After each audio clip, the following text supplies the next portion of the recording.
हरे कृष्णा मित्रों, आप सभी को और फिर से एक बार स्वागत है एक नए वीडियो में आप सबका। और आज मैं जल, जमीन और जंगल इन विषयों पर एक वीडियो बनाना चाहता हूं। तो पहला वीडियो जो है आज जल पर ही बनाने का प्रयास कर रहा हूं मैं। तो स्वागत है आप सभी का इस नए वीडियो में। जल के बारे में आज हम चर्चा करेंगे। ये जो देख रहे हैं आप, ये है सरयू नदी और कुमाऊं मंडल में इस नदी को सबसे पवित्र नदी होने का गौरव प्राप्त है। इधर आगे की तरफ रामगंगा आके और मिलती है इस सरयू नदी में, और यही नदी आगे चलकर काली नदी में मिलती है। और जब तक काली नदी में ना मिले तब तक यह नदी सरयू नदी ही कहलाती है। किसी भी प्राणी या हम सबके लिए जीवन में जल का कितना महत्व है, इसके बारे में आज हम बात करेंगे। तो आइए शुरू करते हैं। जब अंतरिक्ष से हम अपनी प्यारी धरती को देखते हैं तो यह एक नीलमणि की तरह चमकती है। इस पानी का अनूठा रंग इस धरती पर बहुत ज्यादा पानी होने के कारण है। लगभग हमारी धरती की 3/4 सतह इस अनमोल संसाधन से ढकी है और इस अनमोल संसाधन के बिना इस धरती पर जीवन संभव नहीं है। इस धरती पर कुल जल का लगभग 97% भाग विभिन्न महासागरों में है, लेकिन ये पीने योग्य नहीं है क्योंकि ये बहुत ज्यादा खारा है। और केवल 3% जल ही ताजा और लवण मुक्त है, यानी कि पीने योग्य है। और इस 3% पानी या जल में से लगभग 2% जल पहाड़ों पर हिम के रूप में यानी कि बर्फ के रूप में जमा है, और शेष 1% का आधा जल जमीन के नीचे है, और शेष बचे 0.5% जल हम सबको बारिश, नदियों, झीलों और तालाबों के रूप में नजर आता है। और इस 0.5% जल से ही पृथ्वी की आवश्यकताओं की पूर्ति होती है। और मजे की बात यह है, जल ना तो घटती है और ना ही बढ़ती है, ये केवल रिसाइकिल होती है। ये पानी बारिश के बूंदों के रूप में आती है, बाष्पित होती है और बारिश के रूप में फिर बरसती है। यही जलीय चक्र प्रकृति अनुपम उपहार इस धरती के लिए है, और मात्र यही 0.5% जल ही इस धरती को जीवित रखती है। और करोड़ों वर्ष पहले जो जल यहाँ मौजूद था, हम आज भी उसी जल का ही प्रयोग करते हैं। जल जीवन देने वाला इस धरती का सबसे अमूल्य संसाधन है।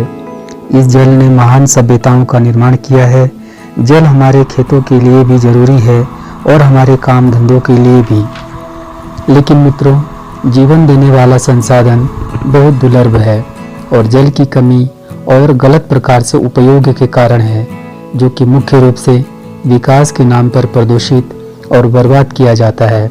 जल की कमी की स्थिति बहुत ही नाजुक है और इसकी स्थिति दिनों दिन और गंभीर होती जा रही है। और आप यह जानकर आश्चर्य करेंगे कि दुनिया की लगभग 40% से ज़्यादा लोग जल की कमी से बहुत प्रभावित है। विशेषज्ञ कहते हैं कि पिछले 50 वर्षों में हम सभी ने इस जल के लगभग आधे जल को बर्बाद कर दिया है, और ऐसा लगभग सभी देशों में हो रहा है। हर वर्ष हमारे देश के एक बहुत बड़े भाग पर सूखे का असर रहता है, और हमारे देश में जल का सबसे बड़ा स्रोत है हिमालय के ग्लेशियर, जो लगातार कम होता जा रहा है। हमारे देश के विशाल और लगातार बढ़ रही जनसंख्या इस उपलब्ध जल पर हमेशा दबाव बढ़ाता जा रहा है, और आने वाले समय में हमें जल बहुत कम मिलेगा। हमारे देश में सबसे ज़्यादा जल मानसून के मौसम में मिलता है, लेकिन यह मानसून भी नियमित नहीं है। कभी तो बहुत बारिश होती है और कभी ना के बराबर। और जब पर्याप्त मानसून ना आए तो हमारे पास पर्याप्त भूमिगत जल होना चाहिए, लेकिन दुर्भाग्य से ये भूमिगत जल भी बहुत कम हो गया है, क्योंकि गलत तरीके से खेती करने से हमारे देश में भूमिगत जल का स्तर खतरनाक तरीके से काफ़ी नीचे गिर गया है। हमारे देश की भूमि की उर्वरा शक्ति भी घट गई है, इसीलिए भूमिगत जल का बहुत ज़्यादा प्रयोग किया जाता है। इस कारण बारिश की थोड़ी कमी भी सूखे का कारण बन सकती है। हमारे देश का लगभग 68% हिस्सा सूखे से प्रभावित वाला हिस्सा है, जिसकी वजह से फसल को व्यापक रूप से नुकसान हो सकता है। बहुत पशु पक्षी की मौत हो सकती है और हमको भी अपनी जगह छोड़ना पड़ सकता है। और विकास के नाम पर वनों की कटाई से जल का स्तर और भी नीचे चला गया है। जहाँ वन या वनस्पति कम होती हैं, वहाँ पर बरसात का पानी जमीन में पूरा नहीं समाता, बल्कि बहकर नदियों के रूप में समुद्र में गिरता है। वनों की कमी के कारण मिट्टी का कटाव भी हो रहा है और हर वर्ष लाखों टन उपजाऊ मिट्टी बह जाता है। इस मिट्टी की वजह से हमारी नदियों की गहराई दिनों दिन कम हो रही है, जिससे बरसात में नदियां बाढ़ का रूप ले लेती हैं। तो मित्रों, आप लोगों ने कभी सोचा है कि हम लोगों से कहाँ गलती हो गई? दरअसल वर्षा जल चक्र का एक भाग है और जल चक्र तभी सही तरीके से काम करेगा जब वनों में भी संतुलन रहेगा और मौसम में परिवर्तन होता है, क्योंकि छोटे छोटे पौधे पानी को रोककर उन्हें भूमि में पहुंचाता है और भूमिगत जल में वृद्धि करता है। दरअसल जल की वृद्धि में बढ़ोतरी बारिश खत्म होने के बाद भी होता रहता है। और आप ये जो छोटे छोटे घास के मैदान देख रहे हैं, ये छोटे का घास भी बड़े काम के हैं, क्योंकि जब बारिश होती है तो बारिश के पानी को बहने से ये रोक लेते हैं और बारिश के रुके हुए पानी को अपनी जड़ों की सहायता से ये भूमि के अंदर पहुंचाने का काम करते हैं, जिससे भूमिगत जल में वृद्धि होती है और बारिश रुकने के बाद भी लंबे समय तक हम सभी को भूमिगत जल के माध्यम से हमारी आवश्यकताओं को पूरा करती है। भारत के ग्रामीण क्षेत्रों में भी स्थिति बहुत खराब है।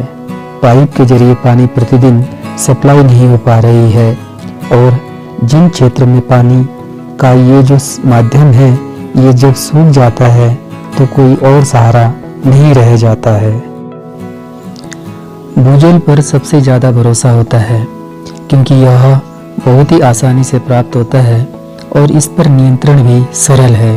परंतु जैसे जैसे भूजल का स्तर नीचे जा रहा है, वैसे वैसे इस पर भरोसा घटता जा रहा है और यह भूजल का नीचे गिरने का जो दर है, वह प्रतिवर्ष लगभग 33 फीट नीचे जा रहा है। लेकिन मित्रों, जल प्रदूषण भी एक बहुत बड़ा खतरा है। बड़े बड़े शहरों के आसपास जो नदियां व नाले निकलती हैं, वो विभिन्न कल कारखानों की निकलने वाली गंदगियों से भरी हैं और इसी कारण प्रतिवर्ष 10 लाख से ज़्यादा बच्चे डायरिया, पीलिया तथा अन्य आंतों से संबंधित बीमारियों से अपनी जीवन की लड़ाई हार जाते हैं। पर मित्रों, आपने कभी सोचा, ये जो पानी हम प्रयोग करते हैं, ये वनों से नदियों, तालाबों तथा वनों से ही भूमि के अंदर जाने वाले जल का ही प्रयोग करते हैं। इसीलिए हमें बचे हुए वनों को बचाना है और वनों का क्षेत्रफल भी और बढ़ाना है और जल को रिसाइकिल और वाटर हार्वेस्टिंग को अपनाना है और पानी को बचाना है। हमें अपने घरों से ही इसकी शुरुआत करनी है, अन्यथा वह दिन दूर नहीं जब हम बिन पानी से ही हम अपना दम तोड़ेंगे और बिन पानी के तो ये सुंदर धरती भी हमारी बिल्कुल सूनी हो जाएगी। पर मित्रों, सोचने वाली बात यह है कि हम दूसरे ग्रहों पर जीवन ढूंढने के लिए अरबों डॉलर खर्च कर देते हैं, लेकिन उससे भी कहीं बड़ी रकम इस धरती को भी बर्बाद करने में हम खर्च कर रहे हैं। इसीलिए आज समझदार वही है जो जल को बचाता है, क्योंकि यदि जल नहीं होगा तो कल भी नहीं होगा। इसीलिए हमें जल को बचाना है। ठीक है मित्रों, जल, जमीन और जंगल के जल वाले इस अंक में इतना ही। हमेशा खुश रहिए, मस्त रहिए और अपने जीवन पथ पर आगे बढ़ते रहिए। हरे कृष्ण।